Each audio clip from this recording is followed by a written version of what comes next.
बड़ी खबर भोपाल से है, उसका रुख करते हैं जहां विधानसभा की कार्यवाही अनिश्चित काल के लिए स्थगित कर दी गई है। समय से पहले विधानसभा की कार्यवाही खत्म की गई है।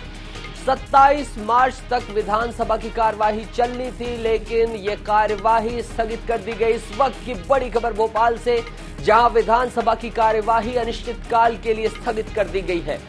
समय से पहले ही विधानसभा की कार्यवाही स्थगित कर दी गई है। 27 मार्च तक विधानसभा की कार्यवाही चलनी थी, लेकिन उससे पहले ही अनिश्चित काल के लिए ये कार्यवाही स्थगित कर दी गई है। अब देखना होगा इसमें भारतीय जनता पार्टी और कांग्रेस की क्या प्रतिक्रिया आती है सदन विधानमंडल के बाहर।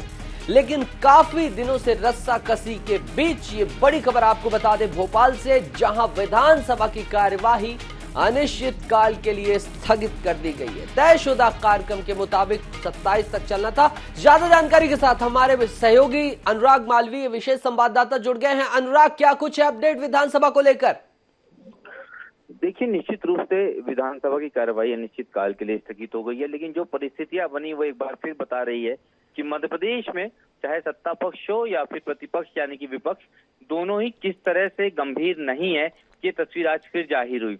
जिस तरह से आज की कार्रवाई को स्थगित किया, ये ऐसा लग रहा था कि पहले से ही तय कर लिया था दोनों पक्षों ने कि आज इस समय तक की कार्रवाई स्थगित करनी है, इस समय तक के विधायकों को घर पहुंचना है और अपने अपने शहरों में रहना है। बिल्कुल स्पष्ट रूप से सारा सब कुछ ऐसा लग रहा था कि पूर्व निर्धारित है। ऐसा एक हंगामा सिर्फ बहाना था, लेकिन ये बात बिल्कुल तय है कि विपक्ष अपनी उपस्थिति दर्ज नहीं करा पाया और सत्ता पक्ष के ही सदस्य अपने ही मंत्रियों को घेरते नजर आए। लेकिन काफी तकलीफदेह लोगों के लिए इसलिए होगा क्योंकि आम लोगों की समस्याएं उस तरह से नहीं सुनी जा सकी। कई सारे महत्वपूर्ण मसलों पर चर्चा होनी थी, नहीं हुई। बजट के अनुदान मांगों पर जिस तरह से चर्चा होनी थी वो नहीं हुई।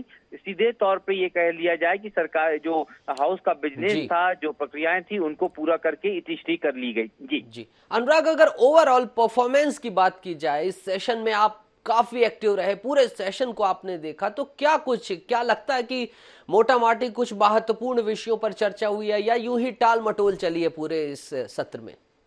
देखिए, चुनावी साल था, चुनावी साल का बजट था, इसलिए सरकार को बहुत महत्वपूर्ण तरीके से इस सेशन को लेना था। शायद यही कारण था कि थोड़ा सा चल भी गया ये सेशन। लेकिन अगर हम देखें इस पूरे कंक्लूजन की तरफ, तो उद्देश्य सत्ता पक्ष का यही था कि बजट और बजट मांगे, बजट अनुदान, सप्लीमेंट्री बजट ये पारित हो जाए। वो उद्देश्य पूरा हुआ। सत्ता पक्ष ने तीसरी की। विपक्ष की अगर बात करें तो विपक्ष पूरी तरह से बिखरा था, जैसा कि सही कहीं ना कहीं देखे संसदीय कार्य मंत्री ने कहा भी कि नेता प्रतिपक्ष कहीं ना कहीं असहज महसूस कर रहे थे अपने ही सदस्यों के रवैये से। तो दोनों ही तरफ परिस्थितियां ऐसी थी कि सब चाहते थे कि हम अपनी व्यक्तिगत उपस्थिति जरूर दर्ज करा लें। सरकार ने अपना उद्देश्य पूरा किया, बजट और सप्लीमेंट्री बजट और अनुदान मांगों को पारित करवा के। लेकिन विपक्ष की बात तो उस तरह की उपस्थिति विपक्ष नहीं दर्ज करवा सका जिसकी जरूरत थी, क्योंकि चुनावी साल में कई ऐसे बड़े जरूरत थी वो उपस्थिति नहीं दर्ज करा सका। बिल्कुल अनुराग, आप नजर बना के रखें। फिलहाल के लिए इस तमाम जानकारी के लिए आपका बहुत बहुत शुक्रिया। तो हमारे सहयोगी ने बताया कि एक